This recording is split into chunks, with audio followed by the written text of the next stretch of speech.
Le deuxième graphique pour moi le plus important actuellement dans mes prises de décision, c'est ETH BTC. Et derrière, on a une énorme réaction avec clôture. Donc pour moi, donc voilà, on se retourne, on repasse haussier. Donc j'ai fait un premier achat, voilà, sur cette bougie-là, quelque part par là, hein, pas très loin du top au final en vrai. Mais pour moi, il me fallait une confirmation pour rentrer. Et ensuite là, j'ai du coup le dernier achat que j'ai fait là. Hop, on va revenir en arrière. Celui-ci là, je l'ai effectué tout simplement sur ce pullback de la ligne de coup, de l'ancienne résistance.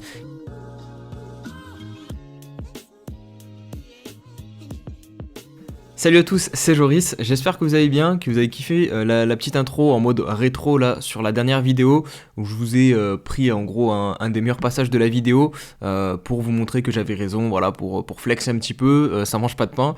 Non mais plus sérieusement, voilà, c'était juste pour qu'on se remémore un petit peu. En soi c'était l'action la plus importante que j'avais entreprise sur mon portefeuille de ces dernières semaines, de vendre du Bitcoin contre de l'Ether, et pour l'instant ça se passe plutôt bien. Puisque vous le voyez, notamment cette semaine, on a une belle bougie d'impulsion, on a enfin réussi à retrouver un bottom sur ETH contre le Bitcoin, et là ça repart un petit peu à la hausse.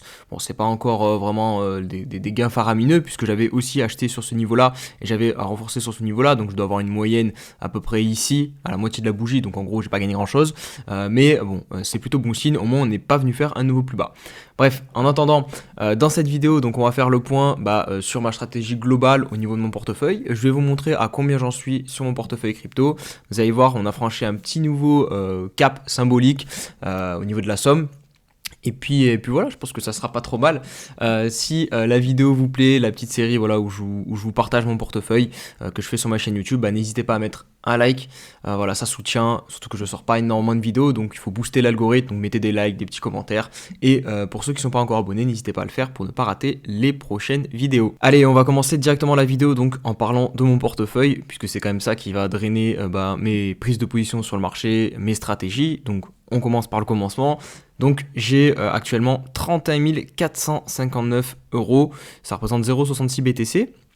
Donc comme je vous le disais, on a franchi un petit cap symbolique, c'est le cap des 30 000 €. Dans la dernière vidéo, je pense que j'étais aux alentours des 27 000, peut-être 26 000, je sais plus trop.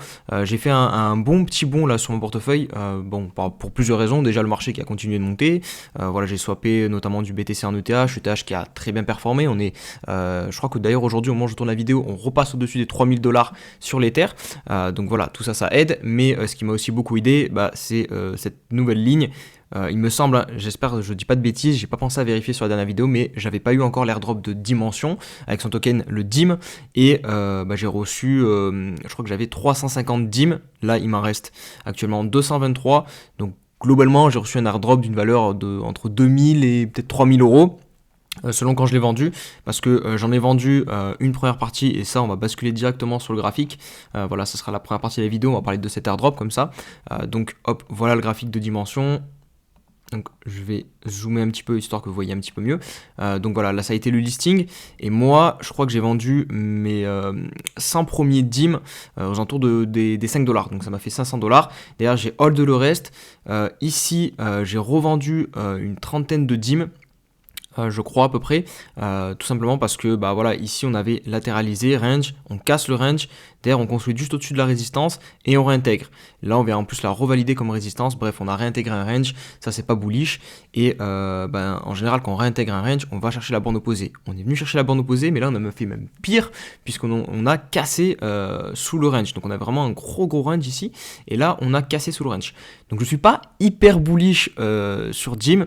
Maintenant j'en garde une partie en stacking, j'en ai 100 et le reste qui est liquide, prêt à être vendu, mais bon, j'ai pas trop envie de vendre maintenant non plus, parce que si on prend le bottom historique qui est ici pour moi, qu'on met Fibonacci sur le top, regardez, on se trouve pile en zone de rechargement. Donc c'est ici qu'en général on pose des bottoms. Pour l'instant vous voyez comme par hasard on a une réaction sur ce niveau-ci, donc peut-être qu'on va réussir à repartir sur DIM.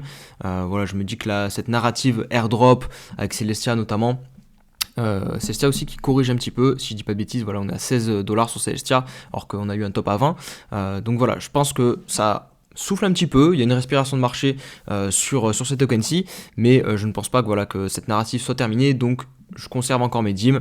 On verra si c'est une bonne stratégie ou non. N'hésitez pas d'ailleurs à me dire en commentaire si vous avez eu l'airdrop de dîmes et ce que vous pensez du graphique, si vous pensez qu'on va repartir à la hausse sur dîmes ou si cette narrative est terminée et que ces tokens vont sous-performer maintenant le marché crypto. On revient maintenant sur mon portefeuille. Donc voilà, il est au-dessus de 30 000 euros grâce à l'airdrop de dîmes plus le fait que le marché crypto est monté. On a aussi du coup une autre prise de position, c'est sur SNX, vous voyez quasiment 1000 euros. J'ai pris une position de 1000 dollars quoi, mais vu que l'euro dollar c'est pas la parité exacte, ça fait un peu moins en euros. Mais j'ai pris position donc sur le SNX, je vais vous montrer pourquoi tout simplement. Ça je voulais partager sur Twitter, donc n'hésitez pas à me suivre sur Twitter si vous voulez avoir en direct live mes prises de position. Là c'est un espèce de swing haussier, voilà, c'est un trade sur de l'hebdomadaire que j'ai pris tout simplement parce que regardez ici pour moi on a un gros range sur SNX entre les 1,5$ et globalement les 3$. Ici je vous ai mis un petit trait blanc, vous voyez qu'ici on a vraiment deux tops parfaits et là on a eu une cassure, donc pour moi on sort du range, pullback et on repart à la hausse. Donc je suis rentré quelque part par là vers les 3,2$, 3,4$ je crois. Et j'ai tout simplement mis mon stop loss sous les 3$, sous ce bottom-ci.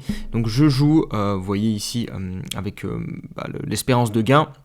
Clairement, zone de TP ici, donc au-dessus de ce top, qui est aux alentours des 8 et quelques. Donc ça fait un joli multiplicateur. Voilà, le risk rewards est sympa, c'est pour ça que je prends ce trade.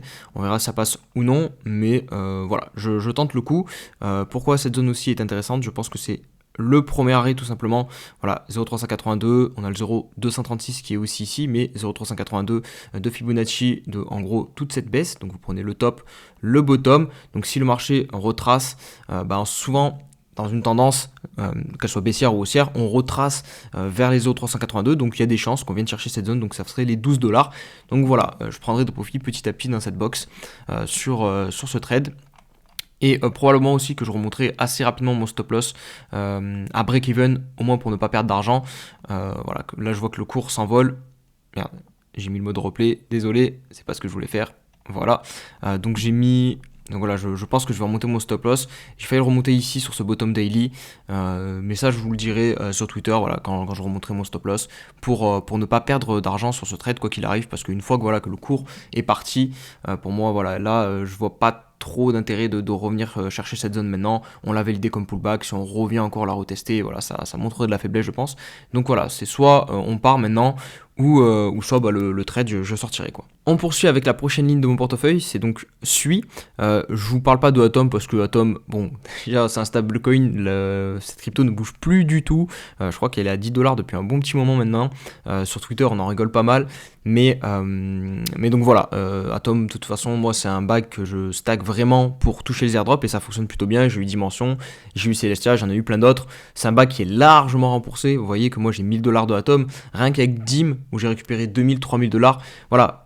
Atom c'est largement remboursé. Donc ok, Atom ne bouge pas trop, mais vu ce qu'on récupère à côté, ça reste quand même une bonne crypto à holder. Attention, ça ne veut pas dire que forcément si vous n'avez pas d'Atom maintenant, que vous achetez un bac d'Atom, peut-être que il y aura plus d'airdrop aussi conséquent que ce que l'on a déjà reçu, ça je peux pas le savoir. Mais en tout cas pour moi, qui ai acheté mon bac d'Atom il y a maintenant peut-être 2-3 ans, il est largement, mais vraiment largement remboursé. Bref, on enchaîne maintenant du coup avec la ligne sur SUI. Là, pour le coup, je hold beaucoup moins. J'en ai vendu comparé à la dernière vidéo. Il me reste 850€ de SUI, 568 SUI. Exactement. On va basculer aussi sur les graphiques. Je vais vous expliquer un petit peu comment j'ai raisonné, ce que j'ai fait. Donc là, c'est le graphique contre le dollar. C'est pas celui que je regarde le plus parce que en général, moi, quand je rentre sur des altcoins, je regarde contre le Bitcoin. Ce qui m'intéresse, c'est de prendre des altcoins qui surperforment le Bitcoin. Bon, là, on voit que contre le dollar, ça commençait vraiment à devenir très très vertical. Je sais pas si au niveau du RSI, on était très légèrement sorti de la zone on commençait à être en surachat. Mais voilà, bref, on a eu une belle accélération. Et contre SUI-BTC, c'est la même chose. On a eu une très belle accélération et j'ai vu qu'on commençait à stagner un petit peu ici et j'ai tout simplement pris des profits. Voilà, c'est ni plus ni moins qu'une prise de profit sur SUI. Je suis rentré sur ces niveaux-ci, moi sur SUI, dès qu'on a validé ce W ici, je suis rentré là.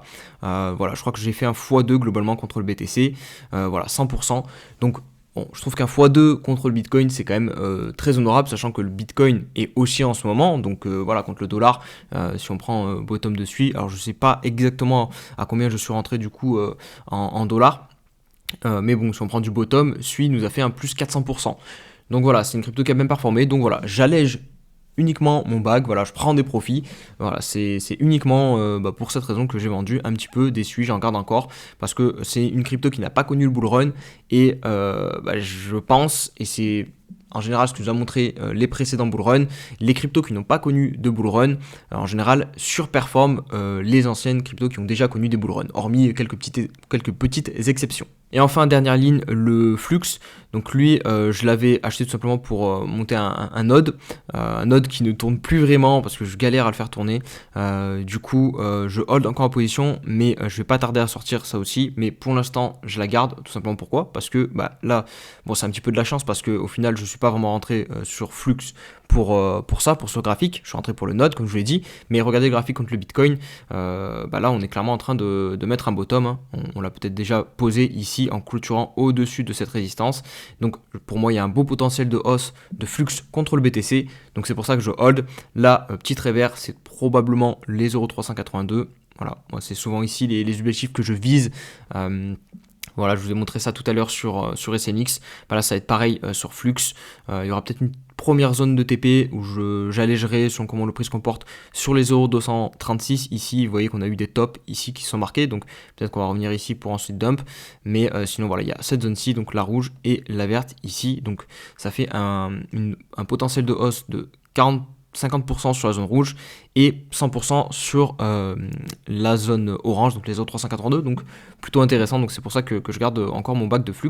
Donc voilà, sur 1000$, voilà, ça fait une petite position presque, voilà, j'ai 850 €, petite position qui peut être intéressante si justement elle surperforme comme je vous l'ai montré le Bitcoin. Et enfin, on va clôturer la vidéo avec un petit point rapide sur le graphique du Bitcoin, de l'Ether et ETH BTC. Voilà, c'est histoire que vous ayez un petit peu mon sentiment de marché. Donc au niveau du Bitcoin, on pousse toujours. On a réussi à sortir de cette zone de consolidation ici qu'on avait entre les 45 000 et les 40 000 $ par le haut. On s'est fait pas mal piéger. Hein. Vous vous rappelez de cette mèche ici, on était venu chercher 50 000 derrière. On avait énormément de dump. Ici, on pensait au retracement, finalement on a réintégré dans le range et derrière, bam, on a cassé pour de bon le range à la hausse avec des clôtures hebdomadaires. Donc voilà, on sort de cette zone de prix et on se décale vers une nouvelle zone de prix. Maintenant, on se retrouve dans la zone de rechargement long terme, vraiment long terme. On prend l'ATH, on prend notre bottom et vous voyez, on a les 0,118 et les 0,786 entre les 57 000 $ et les 50 000 $ en gros. Donc ça, il faut faire très attention. Ça peut être clairement une zone de prise de profit, une zone où les personnes qui veulent short vont pouvoir le faire en mettant tout simplement leur stop loss sur l'ATH et en visant une continuation baissière. Donc voilà, ici, zone où le cours peut s'arrêter et il s'arrête pour le moment. Si on est un peu plus précis, vous voyez qu'on s'arrête aussi sur une zone spéciale, c'est les 52 000 qui est une zone où vous voyez on a posé une clôture ici, posé une autre clôture ici. Donc voilà, zone importante de résistance. Pour l'instant, on bloque sur ce niveau-ci, mais vous voyez que ça reste très léger, on consolide sous la résistance, donc on peut très bien la péter. Il n'y a pas vraiment de signe de retournement sur le BTC, du moins en hebdomadaire. Donc perso, je suis toujours haussier sur le BTC. Après, c'est pas ici que je vais acheter du Bitcoin. Hein. Attention, faut pas mélanger les deux choses. On peut monter, mais le risk-reward, c'est pas intéressant d'acheter du Bitcoin ici. Voilà, moi je suis en position, je hold, je tiens mes positions. Je prends même un petit peu des profits. Hein. Je vous l'ai dit, plusieurs fois j'ai pris des profits durant cette montée. Mais voilà, c'est clairement pas ici qu'en tout cas j'achèterai du BTC. On passe maintenant à ETH BTC. Donc ça, je vous l'ai montré un petit peu dans l'intro. Voilà, on a enfin eu le bottom. Je pensais pas qu'on glisserait sous cette ligne de coup. Ça aurait été parfait si on faisait quelque chose comme ça. On a glissé un peu plus bas. Je pense qu'on est venu rechercher globalement la zone de rechargement du bottom jusqu'au top. Vous voyez, on est venu s'installer pile dedans. Donc c'est souvent que cette zone sert de bottom. Là, on repart. Ça serait intéressant maintenant qu'on casse, vous voyez cette trendline là. À chaque fois, on bute dessus. Donc là, ça serait un autre signal si jamais on vient clôturer au-dessus de cette trend que ici, on a vraiment marqué un gros bottom sur ETH BTC. Et pour moi, le minimum, ça serait de venir du coup rechercher le haut du range. Surtout qu'on a eu ici avec la mèche la prise de liquidité du bottom le plus bas. Donc vraiment, on peut avoir une surperformance. Donc si on prend d'ici, de voilà 30-40% sur ETH BTC. Et si jamais on vient à casser le range et qu'on sort par le haut, bon, alors là, voilà, ce serait la cerise sur le gâteau. On aurait vraiment une grosse ETH season. Et d'autant plus derrière, en général, c'est comme ça que ça fonctionne. On a l'argent ensuite qui se déverse sur les altcoins, donc on aurait en plus derrière une altcoin season. Donc ça serait vraiment le top du top. Donc voilà. En termes de ce que je vais faire moi sur mon portefeuille, je vais peut-être renforcer encore mon exposition à ETH si on a clôture au-dessus donc de cette trendline. Voilà, je vais encore convertir du BTC en ETH. C'est pas sûr encore, je verrai, j'ai pas encore pris ma décision. Je vous le dirai sur Twitter de toute façon. Mais voilà, en termes de gestion de mon portefeuille, de mes positions, ce que je prévois de faire sur ETH, BTC, en fonction de si jamais on a cette clôture en dehors ou non, au-dessus de la trendline. Et enfin, on va clôturer la vidéo. Je vous fais rapidement un petit point sur la BTC dominance. Ah oui, je voulais vous montrer aussi rapidement le graphique de l'Ether, mais comme je vous dis, moi souvent, les altcoins, je regarde contre le Bitcoin. C'est pour ça qu'au final, contre le dollar, je m'intéresse au final plus beaucoup. Donc là, je vous montre rapidement BTC dominance qui bloque sous les 54%. Donc ça serait, donc j'espère que voilà, on va vraiment marquer un top sur ce niveau-ci. Hop, pour que derrière une altcoin season puisse se déclencher, ça serait corrélé du coup avec la surperformance de ETH contre le BTC. Et du coup, je vous montre rapidement le graphique de l'Ether. Je ne l'ai pas ici, le graphique de l'Ether. Ok, hop, on va le prendre ici. Donc voilà, Ether qui pousse. On avait donc ce niveau ici des 2500 $ qui était pas mal important. C'était un 0,382, tout simplement de l'ATH. Donc si vous prenez l'ATH, bottom, hop, voilà, on se trouve pile sur ce niveau-ci. Donc on l'a cassé. Maintenant, pour moi, je pense clairement qu'on va revenir au minimum au-dessus de ce top contre le dollar, donc au moins 3500 $ pour l'Ether, qui représente aussi la zone de rechargement vraiment long terme, pareil, ATH bottom, qui est donc entre 3300 et 4000 $. Donc on a encore contre le dollar, je pense, un beau potentiel de 15 jusqu'à 35% de hausse sur l'Ether. Voilà les amis, j'espère que la vidéo vous a plu. Si c'est le cas, n'hésitez pas à mettre le petit like, vous abonner. Et je vous dis à très vite pour une prochaine vidéo. Prenez soin de vous. Allez, ciao ciao.